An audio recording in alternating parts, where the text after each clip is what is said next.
Programa da Fé. De volta à palavra original.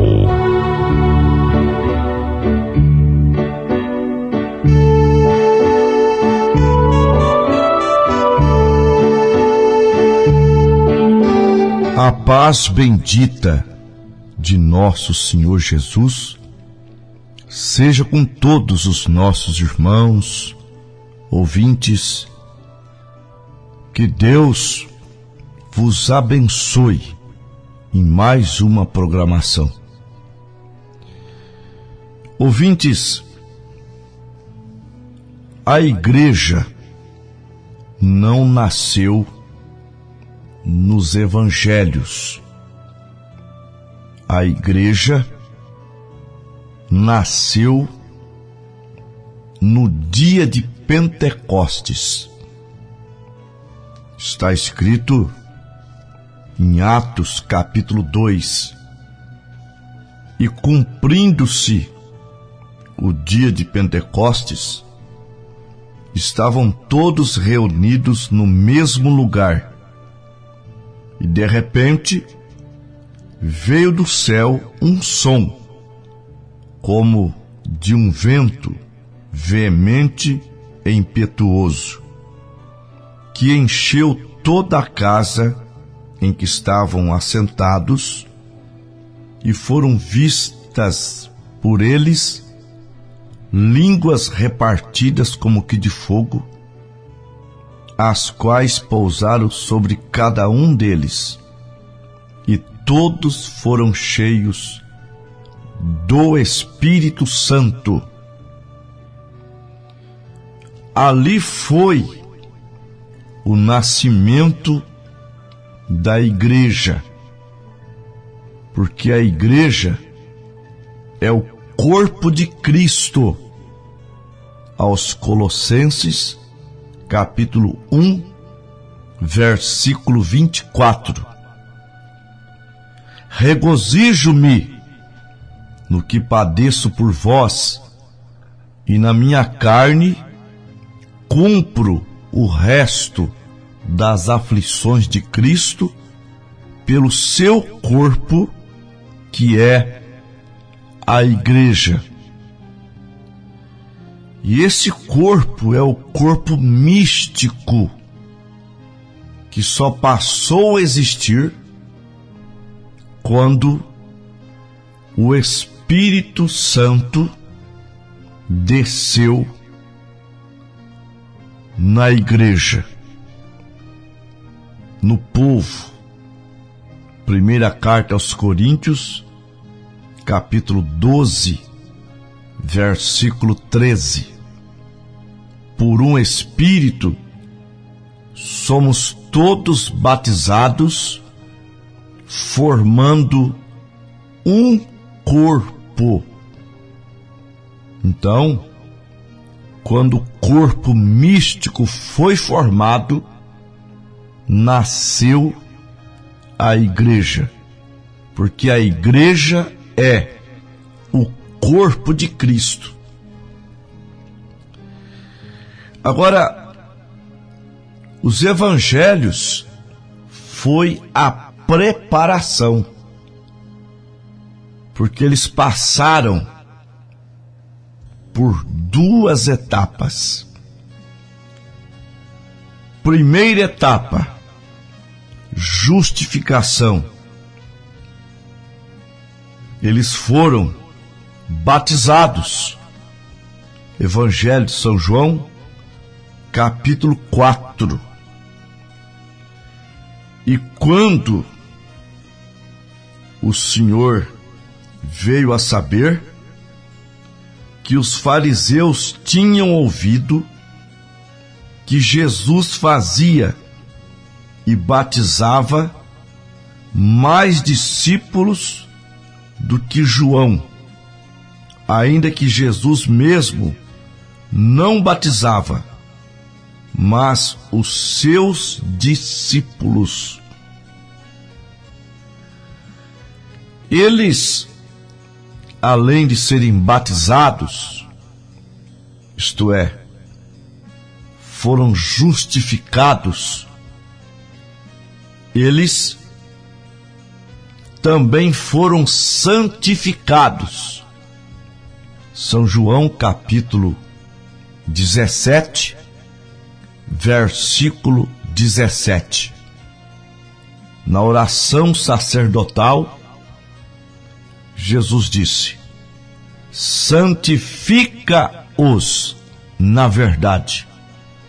A tua palavra é a verdade. Eles não eram convertidos ainda. Talvez isto cause uma estranheza. Nós comumente falamos, quando a pessoa é batizada, que ele está convertido.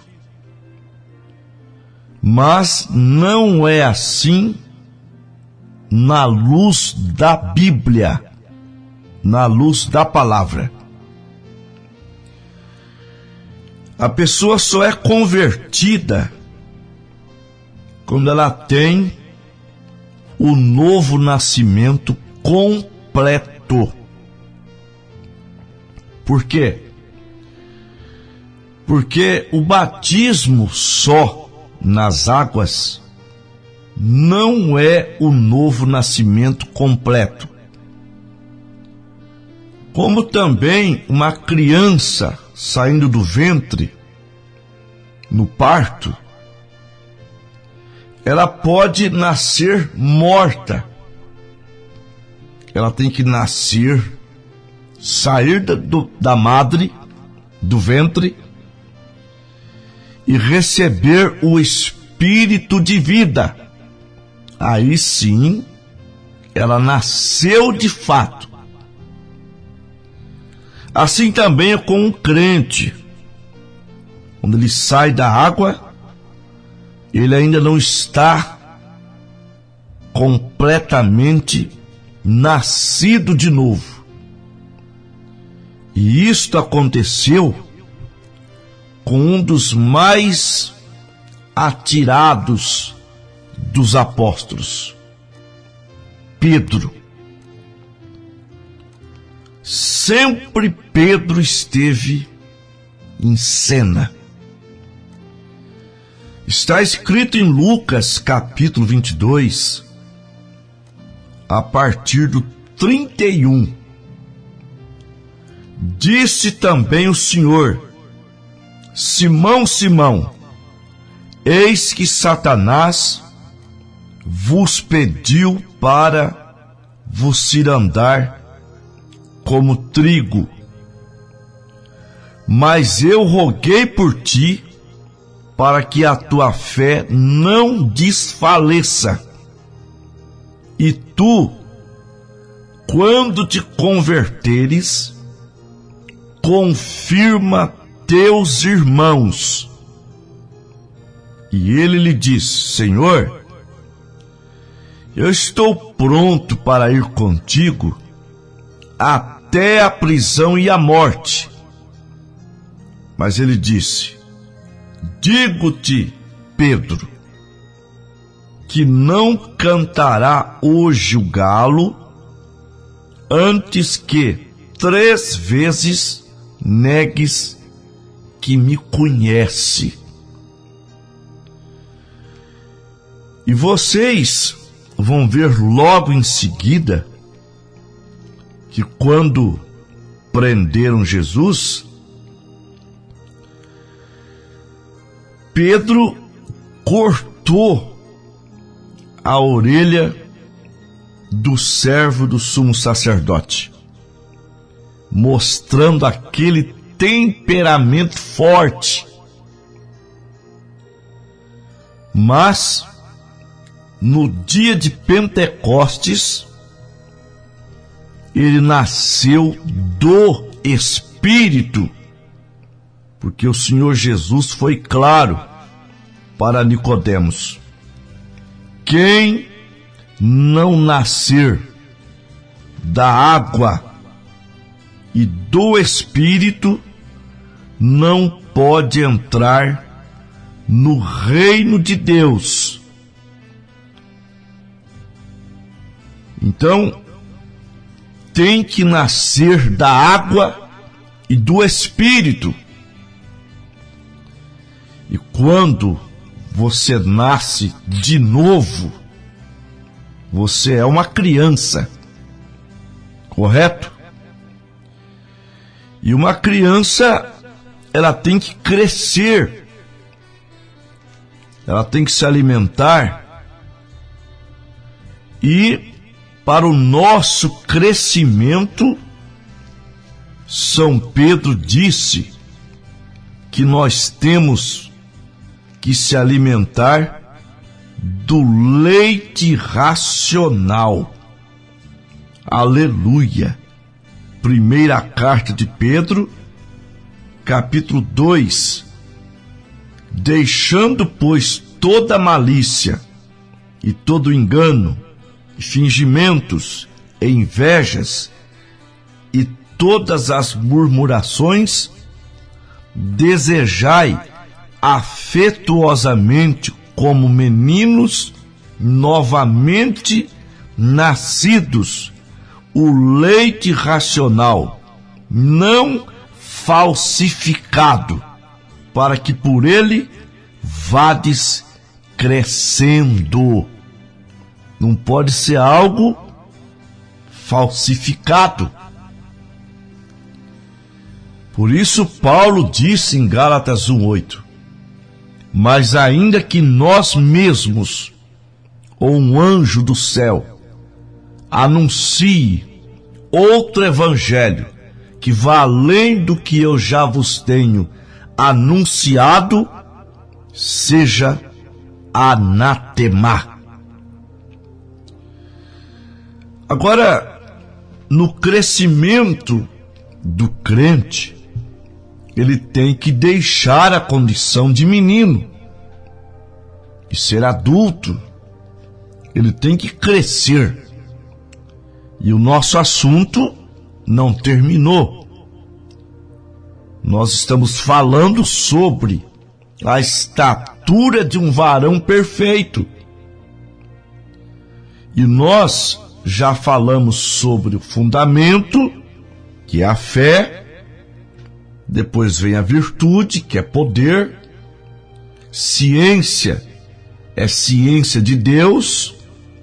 A temperança, responder às pessoas carinhosamente quando elas nos falam intrigadamente. Paciência, que é paciência com Deus. Piedade, que é ser como Deus, temor de Deus. E agora vem o amor fraternal. Que coisa tremenda!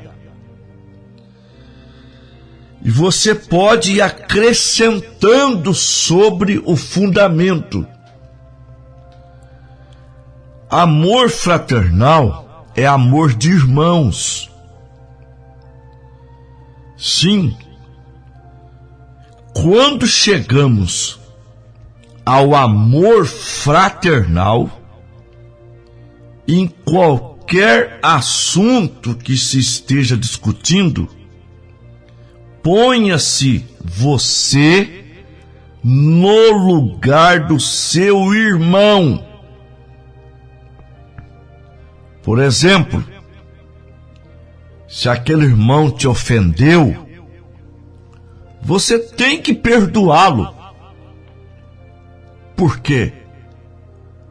Deus te perdoou. Pedro chegou a perguntar para Jesus, em Mateus 18, 21 e 22, dizendo: quantas vezes perdoarei o meu irmão que pecar contra mim? Até 7?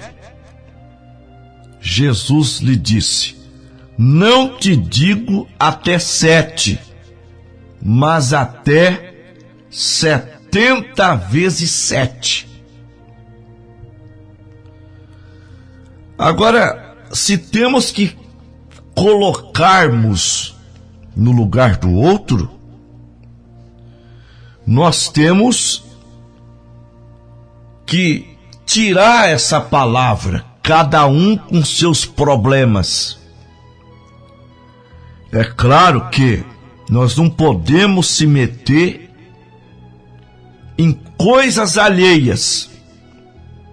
Você encontra na primeira carta de Pedro, capítulo 4, versículo 15, que nenhum de vós padeça como homicida, ou ladrão, ou malfeitor, ou como que se intromete em negócios alheios. Tem coisas que nós não podemos entrar, mas São Paulo diz, Filipenses capítulo 2, versículo 4. Ouçamos: não atente cada um para o que é propriamente seu, mas cada qual também para aquilo que é do outro. Então, há coisas que irmãos estão passando que nós devemos se compadecer.